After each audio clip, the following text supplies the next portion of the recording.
하늘에 계신 우리 아버지여, 이름이 거룩히 여김을 받으시오며 나라가 임하시오며 뜻이 하늘에서 이루어진 것 같이 땅에서도 이루어지이다.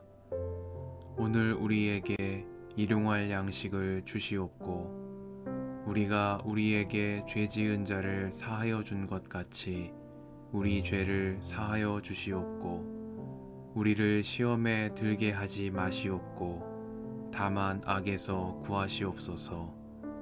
나라와 권세와 영광이 아버지께 영원히 있사옵나이다. 아멘.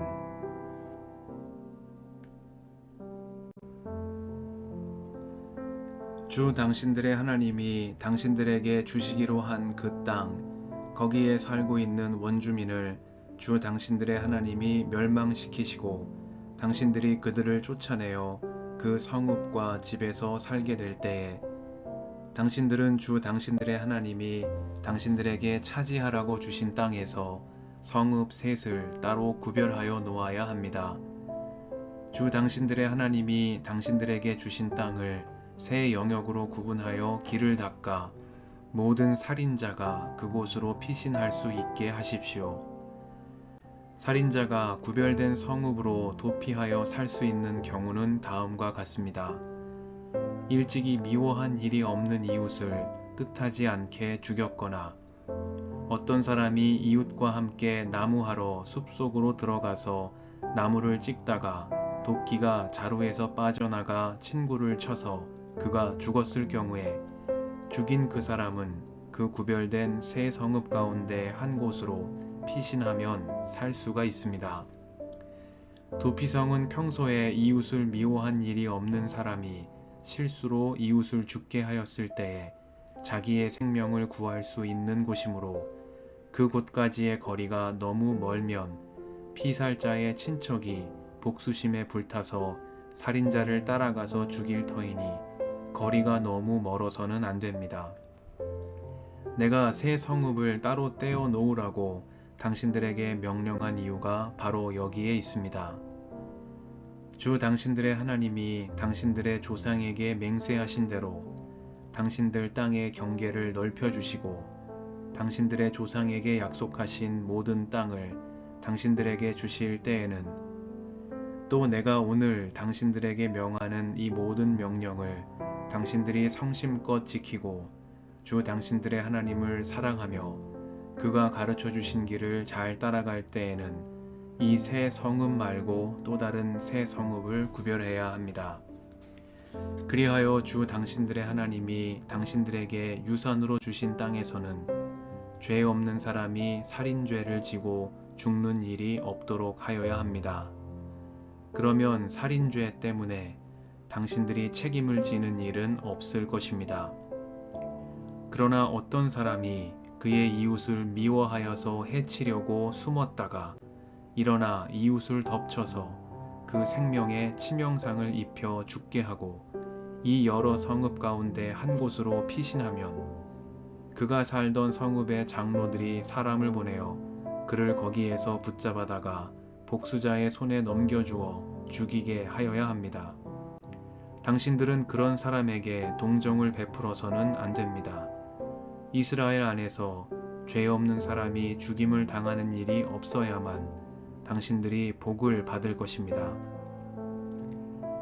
당신들은 주 하나님이 당신들에게 유산으로 주어 차지한 땅에서 이미 조상이 그어놓은 당신들 이웃의 경계선을 옮기지 마십시오. 어떤 잘못이나 어떤 범죄라도 한 사람의 증언만으로는 판정할 수 없습니다. 두세 사람의 증언이 있어야만 그 일을 확정할 수 있습니다.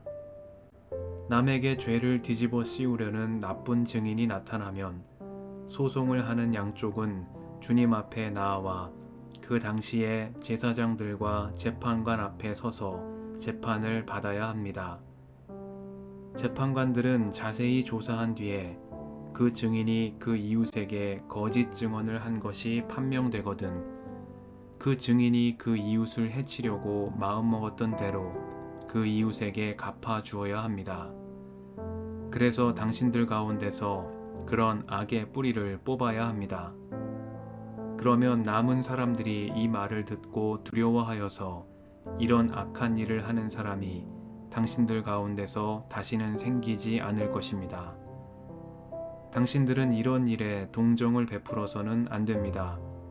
목숨에는 목숨으로, 눈에는 눈으로, 이에는 이로, 손에는 손으로, 발에는 발로 갚으십시오.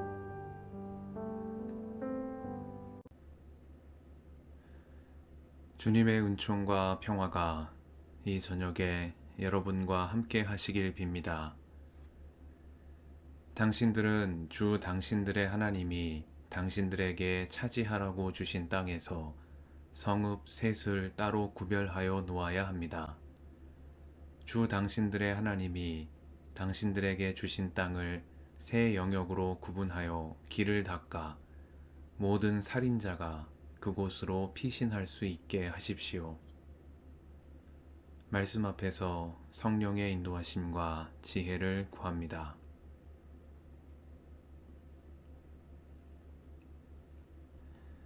신명기 19장에서 모세는 앞선 민수기 35장에 언급된 바 있는 도피성에 관한 규례를 전하고 있습니다. 도피성은 신명기 말씀에 따르면 평소에 이웃을 미워한 일이 없는 사람이 실수로 이웃을 죽게 하였을 때에 자기의 생명을 구할 수 있는 곳입니다. 모세는 이러한 성읍 6을 따로 구별하여 그들이 피신할 수 있도록 하라고 명령합니다. 백성들이 사는 곳에서 너무 멀지 않은 장소에 도피성을 마련하도록 함으로써 궁지에 몰린 이들이 신속히 피신하도록 한 배려도 눈에 띕니다. 도피성은 율법의 정의와 율법을 주신 분의 자비가 교차하는 일종의 경계 공간입니다. 죄에 대한 심판과 심판에 대한 유예가 공존하는 장소입니다. 앞선 민수기에서는 보다 구체적으로 이러한 도피성을 레위인의 성읍들 가운데 마련하도록 규정하고 있습니다. 이는 제사장과 백성의 경계에 놓인 레위인의 정체성과 무관하지 않은 규례이겠습니다. 도피성은 일상을 충실히 살아가다 뜻밖의 잘못을 범한 경우에 비록 그 잘못이 세상에서는 돌이킬 수 없는 파국으로 귀결된다 할지라도 하나님 은총 안에서 보호받으며 새 삶을 시작할 수 있는 최후의 가능성마저 사라지는 것은 아니라는 메시지를 전달합니다. 은총으로 맞이하는 새로운 삶의 가능성은 누구에게나 예외 없이 열려 있습니다. 그러나 이러한 율법으로 마련된 자비의 공간은 악의를 가지고 의도적으로 잘못을 저지른 이들에게는 해당되지 않습니다. 율법은 오히려 이런 일에 동정을 베풀어서는 안 된다고 단호히 말씀합니다. 그러한 자들은 마땅히 죄의 값을 치르되 넘치거나 모자람 없이 죄값을 치르도록 해야 한다는 것이 율법이 정한 공의입니다. 이렇게 함으로써 신명기의 율례들은 하나님 은총으로 열리는 자비와 용서의 공간인 도피성이 불의한 목적을 지닌 이들에 의해 더럽혀지지 않도록 그 기준을 정해놓고 있는 것입니다. 도피성은 이렇듯 율법과 규례대로 살아가기를 힘쓰다 뜻밖의 잘못으로 곤경에 빠진 사람들, 단 한 차례의 잘못으로 모든 것을 잃을 위기에 놓인 이들을 위해 마련된 새로운 가능성의 장소입니다. 이 저녁에 우리의 피난처가 되시는 주님의 은총을 마음에 새깁니다. 뜻하지 않은 내 잘못으로 인해 주변 사람들에게 피해를 입히고 있지는 않은지 가만히 돌아봅니다. 그렇다 하더라도 주님은 돌이켜 회개하는 자에게 은총의 새날을 허락해 주시는 분입니다.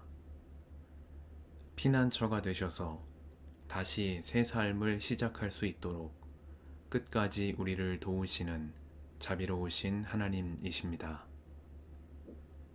도피성으로 피신해야만 하는 것과 같은 절박한 삶의 위기를 만난다 할지라도 자비로우신 주님의 은총 안에서 믿음과 용기를 잃지 않는 우리가 되게 해주시기를 이 저녁에 간구드립니다. 함께 기도하시겠습니다.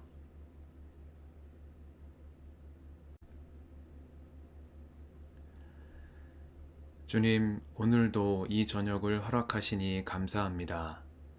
우리의 피난처가 되시는 주님, 돌이켜 회개하는 자에게 은총의 새날을 허락하시니 감사드립니다. 도피성으로 피신해야만 하는 것과 같은 절박한 삶의 위기를 만난다 할지라도 자비로우신 주님의 은총 안에서 믿음과 용기를 잃지 않는 저희가 되게 하옵소서. 우리의 길과 진리와 생명이신 예수님의 이름으로 기도드립니다. 아멘.